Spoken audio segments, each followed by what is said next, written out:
기계환기에도 여러가지 방식이 있습니다. 볼륨 컨트롤 벤틸레이션 곡선에 숨겨져 있는 호흡 병태에 대한 정보에 대해서 공부해 볼 텐데요. 자, 우리가 모니터링만 잘해도 환자분의 어떤 호흡 병태를 어느 정도 파악해 볼 수 있다라고 하는 거죠. 볼륨을 통제했다는 소리예요.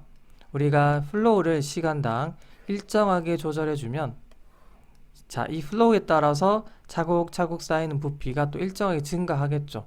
거기에 따라서 압력도 변할 거고요. 자, 그러면 간단하게 그려볼게요. 먼저 플로우와 시간의 그래프입니다. 내가 만약에 흡기 때 초당 1리터를 주겠다. 일정하게 가는 거죠. 그러다가 내가 이제 어떻게 설정해 주냐에 따라서 흡기 시에 포즈가 생기는 경우도 있습니다. 정지기가요.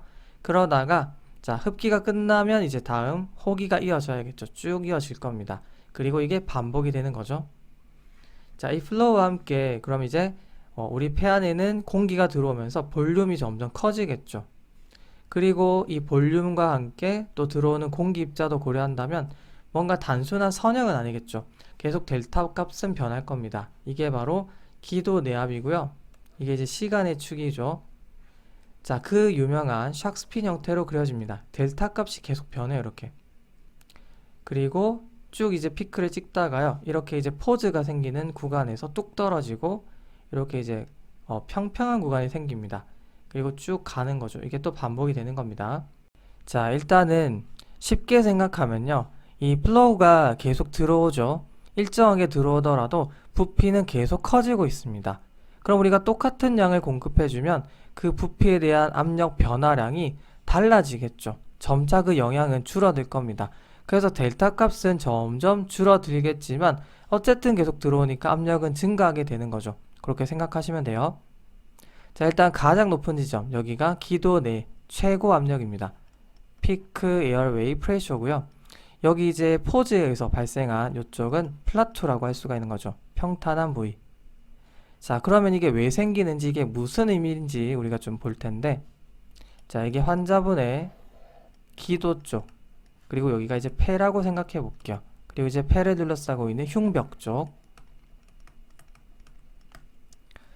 자, 일단은 우리가 공기를 집어 넣으려면요, 이 기도 저항을 이겨내야 되겠죠.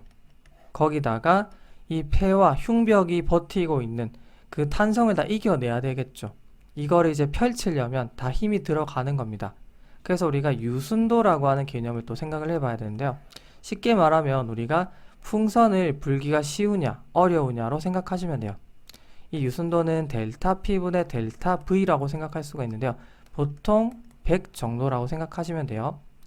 100ml, 그리고 이제 델타 P니까 cm H2 이런 식으로.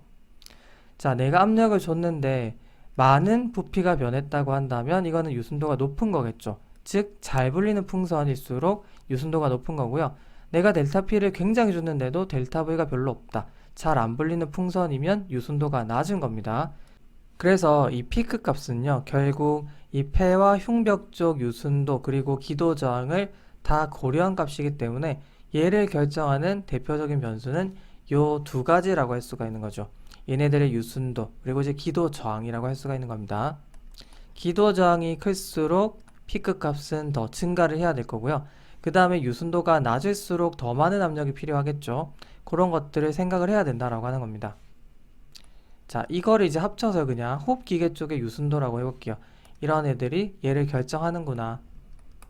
그 다음에 이 플라투 값은요, 기도 저항은 제외된 값입니다. 이건 이제 여기만 호흡기계 유순도에 의해서 결정이 되는 값이다 라고 생각할 수가 있는 거죠. 그러면 이 피크 값과 이 플라투 값의 차이 있죠. 이 그라디언트가 의미하는 건 바로 기도 저항이 되는 겁니다. 자, 이를 바탕으로 우리가 이제 뭘 공부할 수가 있냐면요.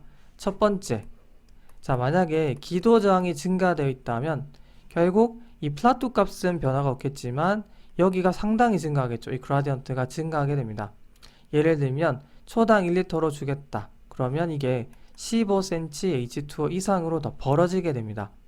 결국 이 그라디언트가 증가하게 되면요, 피크 값도 더 증가할 수밖에 없죠. 당연히 이게 증가했으니까 피크 값도 증가할 수밖에 없는 거죠. 이런 이제 곡선이 생기게 되는 거죠. 그 다음 두 번째는 기도 저항은 괜찮은데 이번에는 여기 폐와 흉벽 쪽에 뭔가 유순도에 문제가 생긴 겁니다. 자, 이게 그냥 이제 호흡기계 쪽에 유순도에 문제가 생겼다라고 해볼게요. 그렇게 되면 어떻게 될까요? 자, 이 플라토 값이 증가하겠죠. 증가하고, 그런데 이 그라디언트 값은 바뀌지 않겠죠. 그대로 이 그라디언트가 평행 이동할 겁니다. 위쪽으로. 그렇게 되면 결국 이제 여기 때문에 또 이 피크 값이 증가를 해야 되기 때문에 어쨌든 또 피크 값은 증가할 겁니다. 이런 식으로 그려지겠죠. 약간 이제 패턴이 달라지는 겁니다. 자, 그래서 우리가 모니터링만 잘해도 이 사람은 이쪽에 문제겠다라고 하는 거를 대략 알 수가 있는 거죠. 그리고 이제 어떤 원인들이 여기 해당할까? 자, 일단 여기 호흡기계 유순도 쪽에는요, 크게 폐 쪽과 흉벽 쪽으로 나눠서 생각해 볼 수가 있어요. 자, 일단 폐 쪽의 문제는 진짜 폐 실질에 어떤 유순도에 문제가 생긴 거죠. 폐렴이나 폐 부종이나 간질성 폐질환이죠. ILD. 그리고 오토핍도 이 폐 쪽의 유순도를 낮출 수가 있어요. 요게 조금 낯설 수가 있기 때문에 제가 조금 이따가 설명드릴 겁니다. 그리고 이제 흉벽 쪽에 문제가 생기는 겁니다. 그러니까 폐 실질이 아닌 다른 공간이라고 생각하시면 되는데, 그러니까 폐를 둘러싸고 있는 흉막 강 쪽 있죠. 플루랄 스페이스 쪽. 자, 여기에 뭔가가 차 있는 겁니다. 공기라면 기흉일 거고, 뭔가 이제 삼출액 같은 거, 뭔가 액체라면 흉막 삼출, 플루랄 이퓨전 같은 거요.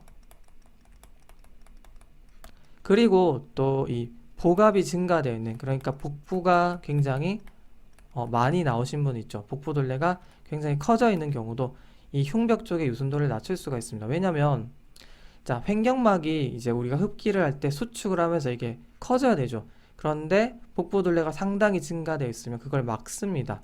그러다 보니까 흉벽의 유순도를 낮춘다라고 할 수가 있는 거죠. 크게 이런 식으로 나눠볼 수도 있는 겁니다. 자, 일단 대강 이렇게 이제 이해를 할 수가 있겠죠. 그럼 이제 오토핍에 대해서 설명드리고 마무리를 할게요. 오토핍은 우리가 호흡을 할 때요, 흡기와 호기가 반복이 될 겁니다. 흡기 때는 공기가 들어오고 호기 때는 들어온 만큼 나가주면서 항상성이 유지가 되는 거죠. 그런데 어떤 이유에 의해서인지 이 호기 시간이 상대적으로 짧아질 때가 있습니다.